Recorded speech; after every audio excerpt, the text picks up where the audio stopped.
Be here again with you and to talk to you about the most important message that was ever given to the Adventist church. And God is still waiting. If His people can understand this message, we're going to turn the world upside down in just a few years. So that alone is a testimony that we haven't really understood it on a broad scale. Now, the focus of this one is to look at the different statements of what the message was. We're not going to particularly look at a lot of details, but we're going to look at the statements of what it was that God was trying to bring to the Adventist church. I would say this, that one of the best descriptions of this message is in the book Steps to Christ. Ellen White wrote that book right around 1888 to present to the Adventist church what the message was really all about. And unfortunately, it's the book that we give away to other people, but we don't read it ourselves, or we don't read it enough. For me, I knew about Steps to Christ. I can't remember how many times I'd read it, but after I was a teacher at Wildwood, they asked me to teach a class on Steps to Christ. And so I went through the entire book with the students, and the next year I did the same, and it wasn't until the fourth year of teaching that book, and I said, there's something in here that I didn't know before. There's an emphasis here that I haven't understood. And I think that's our problem. That's the 1888 message, and God has preserved it so that you don't even have to read Jones and Wagner, but you can read it straight from the prophet and understand what it's all about. Now you can read Jones and Wagner too, although in their later years they began to have a little pantheism that got woven in there. So, but there's no pantheism in Steps to Christ. It's right, straight stuff. And there's other places. In fact, Ellen White made a statement, which I read in one of the other messages, that it's the message that she had been presenting for 45 years. It's everywhere in her writings. And after you get a grasp on it, it's everywhere in the Bible. It's not just Romans and Galatians, it's everywhere. So there's plenty of information we can study to get a lot of the details.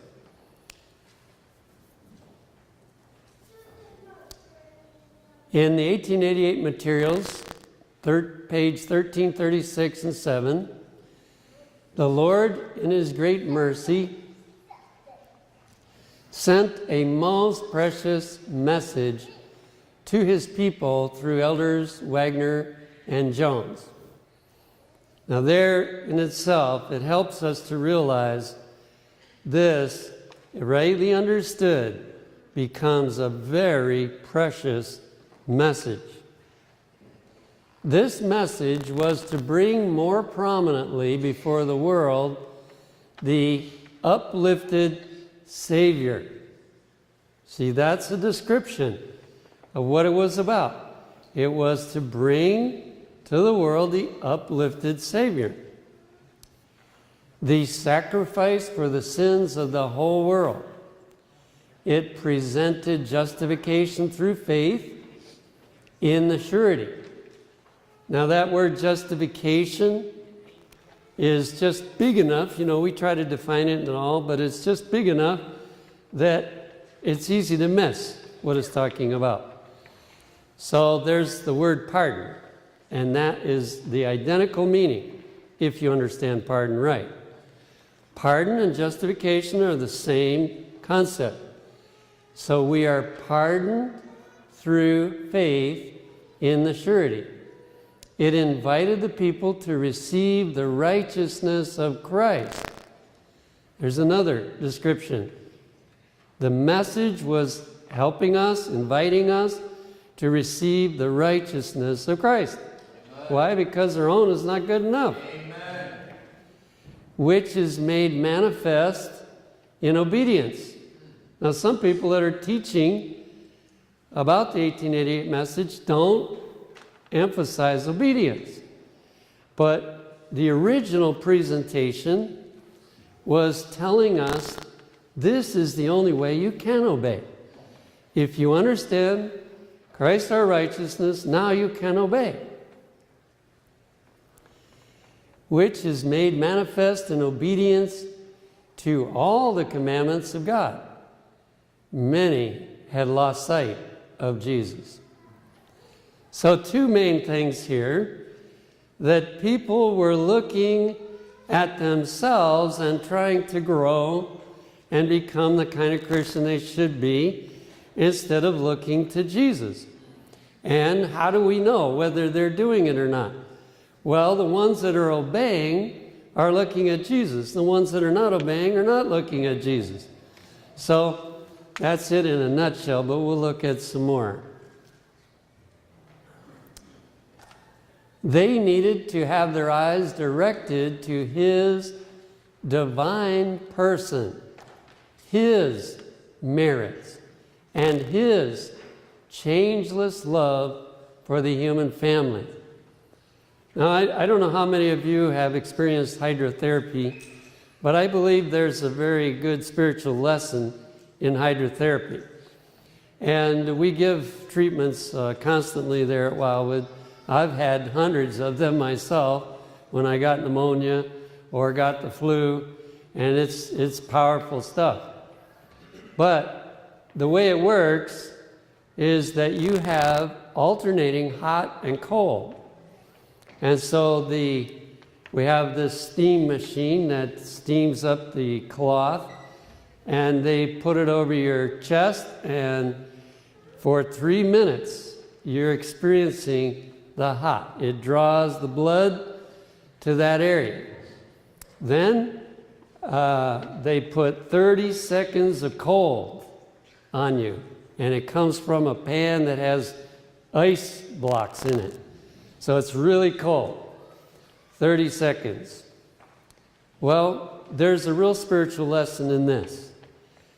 I would dare say that most of us, if we don't understand the message that God wanted to bring, we have it reversed. We spend 3 minutes looking at how we're doing, and 30 seconds looking at what Jesus has promised. But it needs to be the other way around. And that's what the message was trying to get people to do. To realize that you need the 3 minutes of looking at Jesus and only the 30 seconds of looking at how bad you are and what kind of progress you haven't made yet. Because there's a principle called beholding. Amen. And it's what you behold. Amen. If you behold too much how bad you are, you'll get worse. If you behold how beautiful Jesus is, you get better. And so it was trying to bring our focus back to where it needed to be. Goes on to say, all power is given into His hands. You see, we don't think enough about what He's able to do. All power is given into His hands, that He may dispense rich gifts unto men, imparting. Now notice that word impart. That means He's actually transferring it to you. Imparting the priceless gift of His own righteousness to the helpless human agent. So when we were born in sin, we became helpless to be righteous. We can't do any good thing. Even the things that we think are good are no good because they have selfishness connected with them. And so we are completely helpless, and our only hope is to be able to have help. And so He tells us, I have help available for you. And I want you to make use of it. This is the message that God commanded to be given to the world. You know, there's a lot of people out there that feel bad that they do so many bad things. Now, there's some, you know, that explain away. They say, well, I'm really not doing anything bad. And there's people that think bad is okay, and so on. But there's a lot of people out there that would really like to be different, but nobody's telling them how to do it. And that's what Seventh-day Adventists have been called to do, to tell people how. How can you be different? How can you conquer all these bad things? This is the message that God commanded to be given to the world. It is the third angel's message, which is to be proclaimed with a loud voice and attended with the outpouring of His Spirit in a large measure. In other words, the latter rain is going to attend this message. When we get a hold of this message, the latter rain is going to fall. Because that message must be given to the world with power. And God will see to it that the power will be given. Another one that describes the message from 1888 Materials 348 and 9. I have had the question asked, what do you think of this light that these men are presenting? Why, I have been presenting it to you for the last 45 years. And then she identifies what is a good name for the 1888 message: the matchless charms of Christ. In other words, when we as a church really focus on the matchless charms of Christ, then we are going to be experiencing something that we haven't been experiencing in the past. And of course, there are details to it, and every detail is important, but it is the matchless charms of Christ. Another one from page 447. Christ is the great pattern. His character must be our character. All excellence is in Him. Turning from man and every other model with open face, we behold Jesus in all His glory. See, that's where the changes come from. That makes the book Desire of Ages very valuable, because as you read that book, you're seeing Jesus in how He reacts in this situation and the next situation, and all the situations that are explained there, which is only a beginning. And as you read all that, something happens. You start thinking, wow, what a beautiful character He had. And while you were wowing over the beautiful character He has, that character is being transferred to you. And you're becoming like that. So that if when you finished reading Desire of Ages, you started over again, you would have a great blessing. And their minds are filled with the grand and overpowering ideas of His excellency. Every other object sinks into insignificance, and every part of moral discipline is lost, which does not promote their likeness to His image. It was a focus. It's not that Adventists didn't know before 1888 that God will forgive their sins. It's not that they didn't know that. Everybody knows that studies the Bible. But it was a problem with focus. They were focusing on themselves. And how well am I keeping the law? And, well, I'm not doing too well. I'm breaking this part and I'm breaking that part. Or they were oblivious, thinking, well, I'm doing good. I'm keeping the law. And they wanted to preach to other people that they need to keep the law. But the focus was off. We keep the law by focusing on Jesus. We don't get rid of the law by focusing on Jesus, but we make it possible to keep the law. And so the focus had to be changed.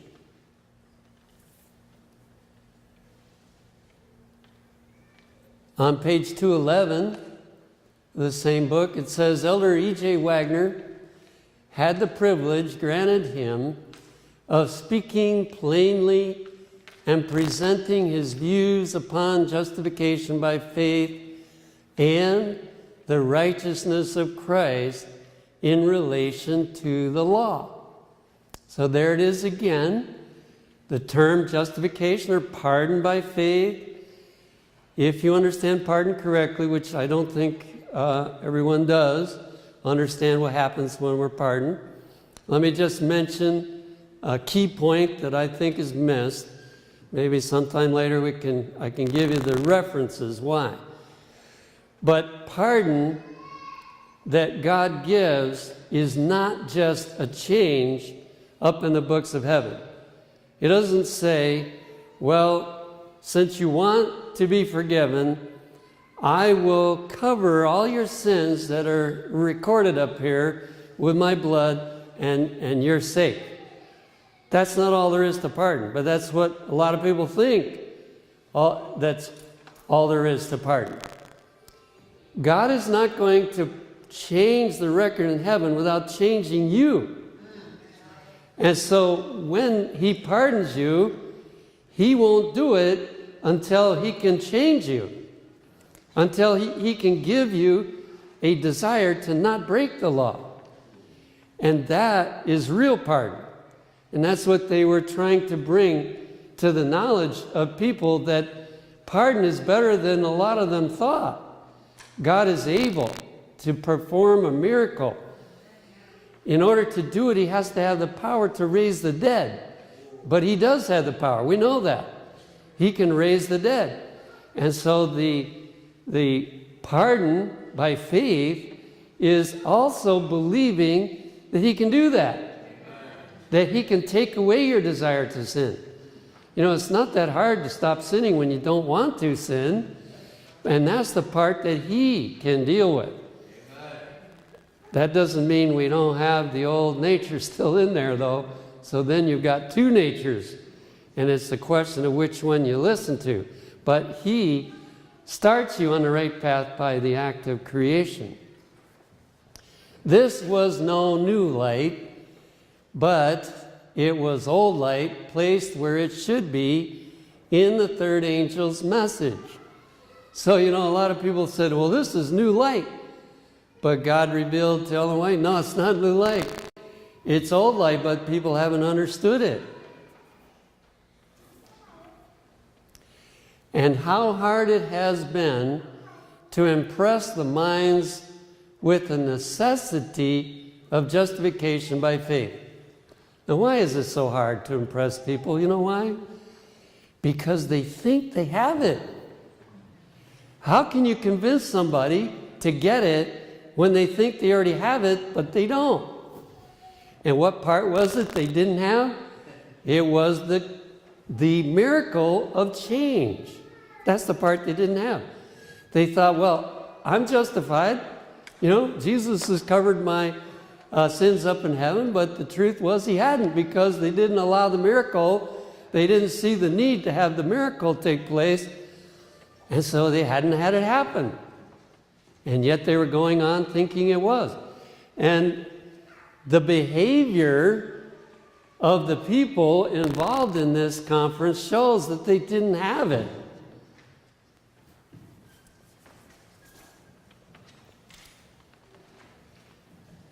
In the 20th volume of Manuscript Releases, page 117, it says, what is justification by faith?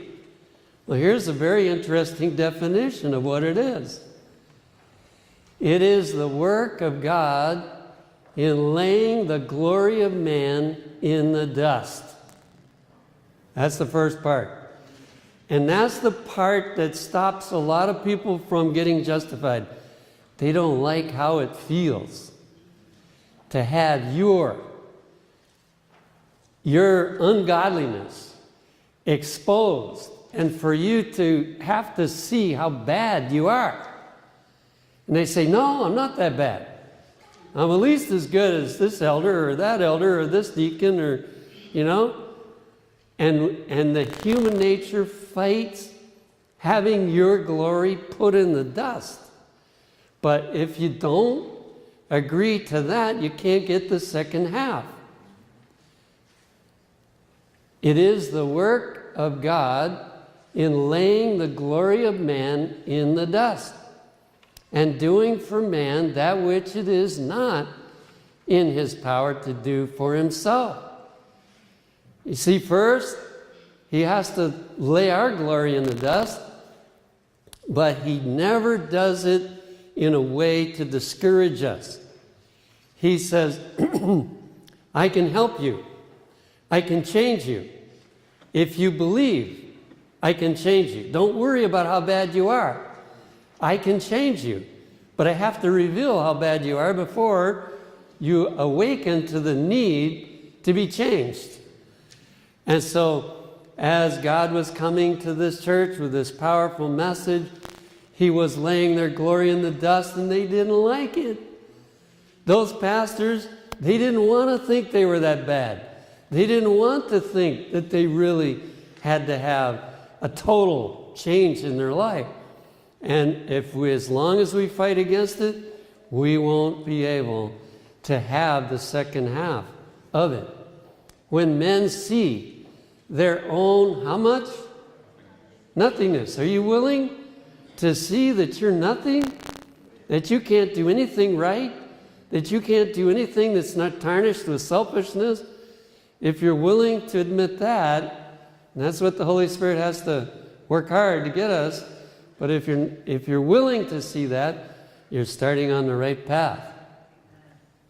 When men see their own nothingness, they are prepared to be clothed with the righteousness of Christ, which is not just something outside of us, but is something in us and outside of us. When they begin to praise and exalt God all the day long, then by beholding, they are becoming changed into the same image. Amen. So when we get the point, I don't need to talk all day long about how bad I am. Yes, I need to see it so I'm ready for the help, but I don't need to talk about that. I need to talk about how wonderful Jesus is and all the wonderful things that he has promised to do and that he's able to do. That's what I need to talk about. And the more I talk about it, the more it becomes a reality in my life.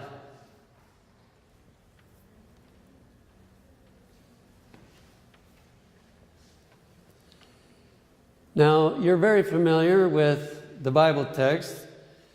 In Romans 5, 1 and 2, it gives a very interesting step-by-step definition. It says, that, therefore, being justified by faith. So, as Paul begins this passage, he's assuming that we have been going along, taking the steps that he's outlining, and that now we are justified. Therefore, being justified by faith, thank you. Therefore, being justified by faith, we have peace with God through our Lord Jesus Christ. That's another test. Do you have peace this morning between you and God, or is there guilt still hanging around? Is there, that uneasy feeling? If so, then you don't have the peace yet.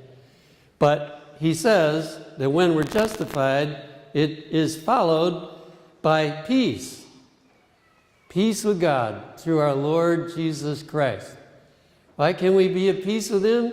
Because now we know that we have received his righteousness. And because we now have his righteousness, we can have peace. Oh, it's true, if we lived out what we want to do, we still would do wrong, but we have his righteousness now, and so we have peace. Well, then another blessing, by whom also we have access by faith into this grace wherein we stand. In other words, when a person is justified, truly pardoned, they are connected to the power source. And there is more than enough power, and we know or we understand that we now have access to enough power to say no to every sin. Now, it takes time to get the habit established, okay? So I'm not talking about instant victory over everything, but there is a connection of power that's sufficient so that never can we excuse ourselves for sinning. There's enough power connected to us that we don't ever have to do it.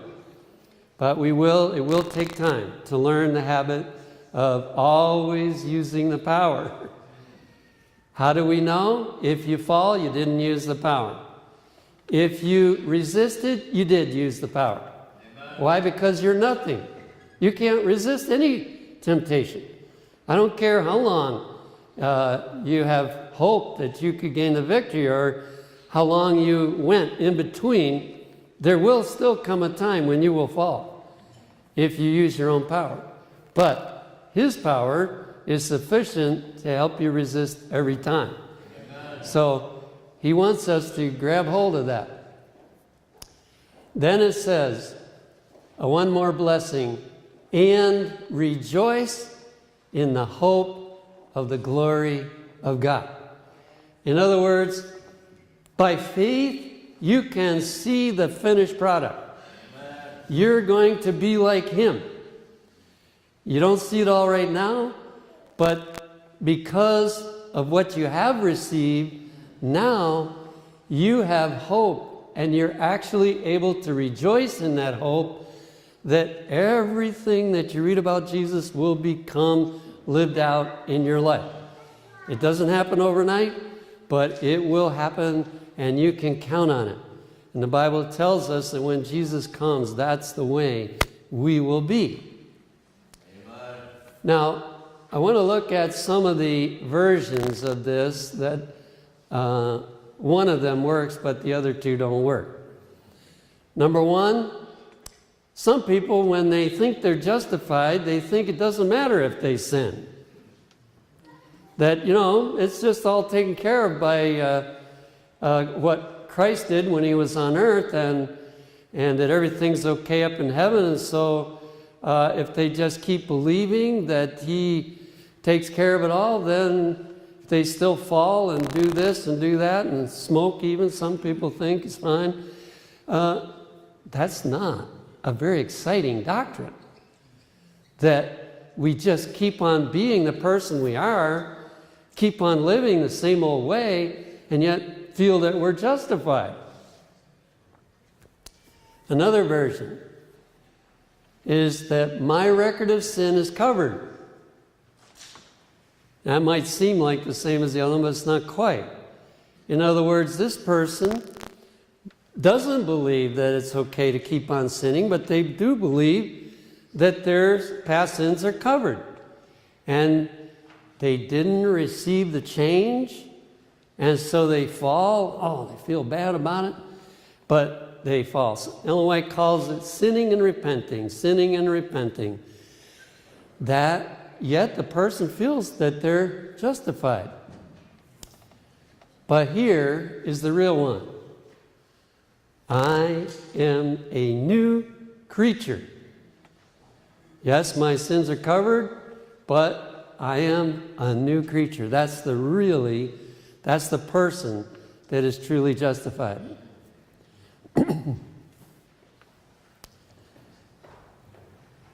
Then, of course, we have this well-known text in Galatians 2:20. I am crucified with Christ. What is he saying? Was he literally crucified on the cross with Jesus? No. He's saying that when I'm beholding Jesus, he crucifies every wrong desire. He crucifies all the selfishness that I have, and so on. He's crucifying it because I am beholding him. And I stay that way. I stay beholding Christ. And he keeps crucifying me. Nevertheless, I live. What's he saying? He's saying because Christ is crucifying me, my old nature and everything that's bad about me, he's crucifying it. There's a new life that's living within me. And it comes from Jesus. So I live that life. Yet not I, but Christ liveth in me. Amen. You know the way I like to think about this? Because a lot of people have hopelessness today. They don't understand the 1888 message. And they have hopelessness. But what Jesus did once in his own humanity, he can do in yours. You see, because he took upon himself the same humanity that we have. And because he did, and yet he never sinned, he demonstrated what he can do. And he can do that in you. If you believe it, it will happen. If you don't believe it, it won't happen. It's just as simple as that. So he says, and the life which I now live in the flesh, I live by the faith of the Son of God, who loved me and gave himself for me. So it's very clear, both in Galatians and Romans, that God has a special plan to get his people ready to meet him when he comes. Number one, Paul now trusted what Jesus could do. See, he wasn't so worried about what he could do. He was now thinking about what Jesus can do. Notice the change of focus. If you catch yourself thinking too much about how well you can do, or how well you have done, and so on, you got the wrong focus. You need to be thinking about what he is able to do. And don't let doubt come in and say, well, I don't know whether he can do it in me. See, that's a problem. If we keep thinking that way, that he can't do it in me, he can't do it. That's true. But if we believe that he can do it, he can do it. And he has demonstrated that he can. Number two, the struggle was to let self be crucified. Because it still puts up a fight, you know. We want to think worthy. We want to think we can do something good. We want to think that we're a good person. That's the way we are naturally. So there's a battle there, but Christ can handle that. Here's another one from 1888 Materials, page 281. The religion of Jesus Christ has not been as clearly defined as it should be, that the souls who are seeking for the knowledge of the plan of salvation may discern the simplicity of faith. See, that's the problem the Adventist Church had previous to 1888, and I'm afraid we still have a lot of the same problem. If I could be so bold as to say there's a lot of preaching about the cross and so on, but not about this message. And that's the problem. We think, we convince ourselves we're talking about the cross and so on, but we're not really presenting the message often that needs to be presented. In these meetings, this has been made so clear that a child may understand that it is an immediate, and then it is describing it here, it is an immediate, voluntary, trustful surrender of the heart to God. It's like the person that's in a fight and they get to the place where they realize they can't win. There's no way they can win. And they just give up. They just give up. That is what was happening as the message was being presented so clearly. People finally said, I quit the fight. I can't win the fight. I just have to surrender to Jesus. In these meetings, this has been made so clear that a child may understand that it is an immediate, voluntary, trustful surrender of the heart to God, a coming into union. Here's the next part. A coming into union with Christ in what? Confidence. Not doubt, but it's coming in connection with Christ in confidence. Why? Because He is able. Don't worry about how unable we are. Think about how able He is. A coming into union with Christ in confidence. Affectionate obedience. See, obedience is not from love. It's not obedience at all. If you do it just because you think you ought to or you have to, that's not even obedience. You have to have created a desire to do it, a want to do it, which He can do. Affectionate obedience to do all His commandments through the merits of Jesus Christ. So we do all the commandments through the merits of Jesus Christ. Through His power is another good word. But merits includes giving His record in place of your record.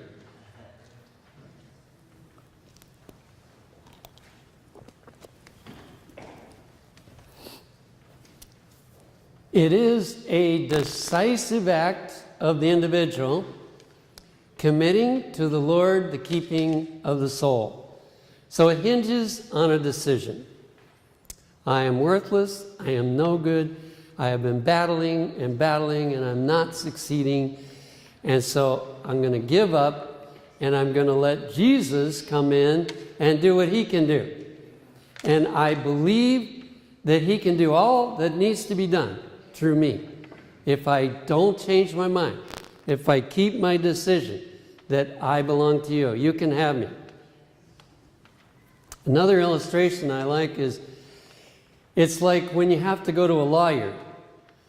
And, if you were to fight your own case and try to win, you begin to realize there's no chance I can win, so I'm going to have to go to a lawyer and ask him to take my case. And that's what we have to do. Jesus has to take our case, and He is able to get us to heaven. He knows how to do it. It is the climbing up by Christ, clinging to Christ, accepting the righteousness of Christ as a free gift. 3 things. Climbing up by Christ. You can't climb up by yourself. Climbing up by Christ, clinging to Christ, accepting the righteousness of Christ as a free gift. Like Jacob did there by the brook Jabbok. He said, I'm not going to let you go till you bless me. See, don't worry about how sinful you've been or how sinful you still are. Just grab onto Jesus and tell Him, I'm not going to let you go until you bless me. And He can't leave you. He couldn't leave Jacob. Physically He could have, but He won't. Because anybody that recognizes their need, He's going to help them. The will is to be surrendered to Christ. Through faith in the righteousness of Christ is salvation. So that's the answer. Jesus is the answer. But, a lot of people say that phrase and they don't know what that means. To summarize what we've looked at, in that quote. I think all of this comes from that quote. Number one, you don't need to wait for it. In other words, the moment you recognize your need and your possibility, he can do it right then. You don't need to wait. Number two, he will not make you take it. It's a voluntary decision on our part. We have to give him permission. He does not come against our will. Number three, you have it as long as you keep trusting. And that's where many make a mistake. They start out trusting, but then pretty soon doubts come in and they start thinking about the doubt again, and they lose it.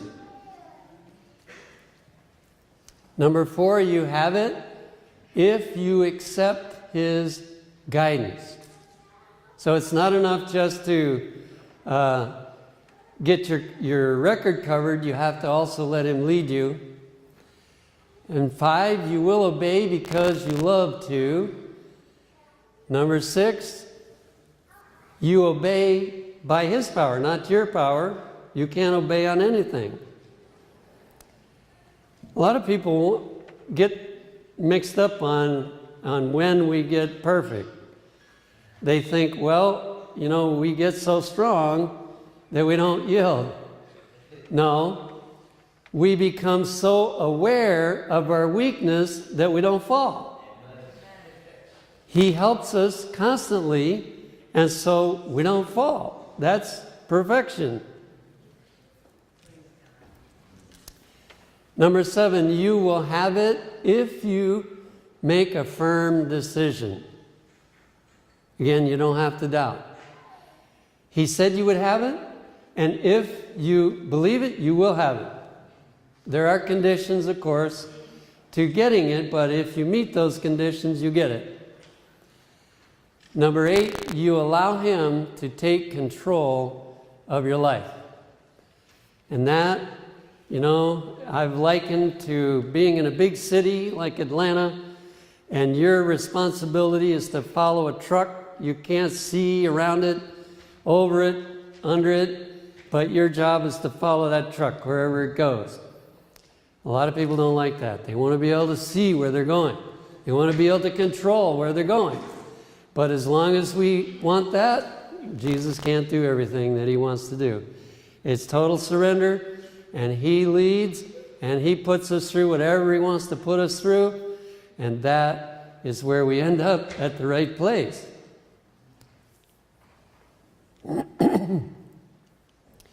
In 1888 Materials, page 128, it says, Jesus Christ came to this world, and there is his righteousness to impart to the children of men who are obeying the law of God. Now again, we see that word impart. The word impute means he treats you like you did it, but you didn't do it. Impart means he gave it to you.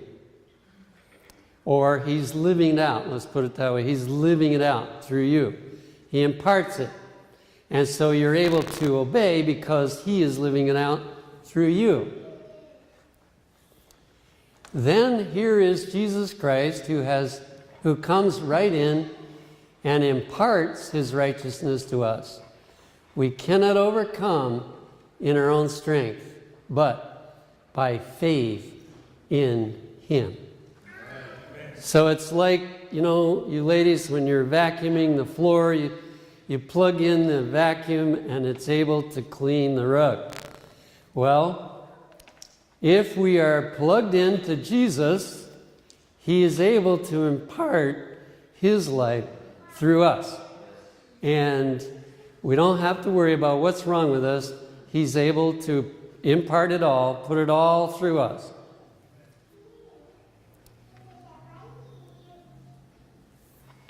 Page 291. I think that Elder A.T. Jones should attend our large camp meetings and give to our people and to outsiders as well the precious subject of faith.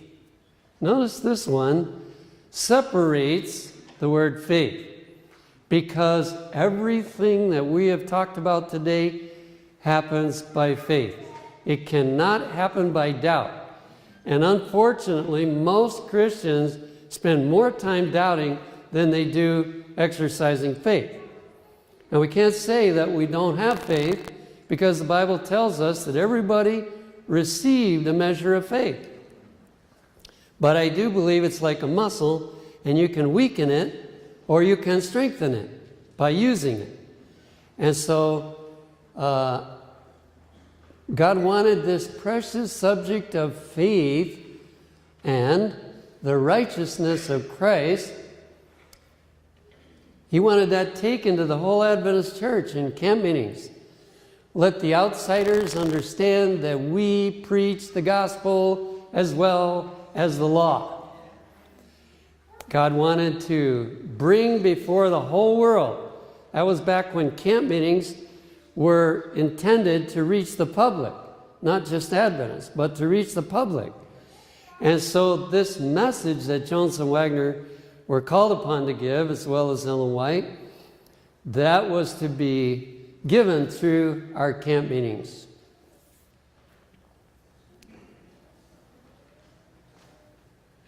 Okay, this is the last slide. This is just to review. What is the 1888 message about? Well, it's about His matchless charms. It's about His changeless love. It's about His merits and righteousness. It's about His divine person. It's about justification by faith. It's about sanctification by faith. And it's about the plan of salvation. How does it work?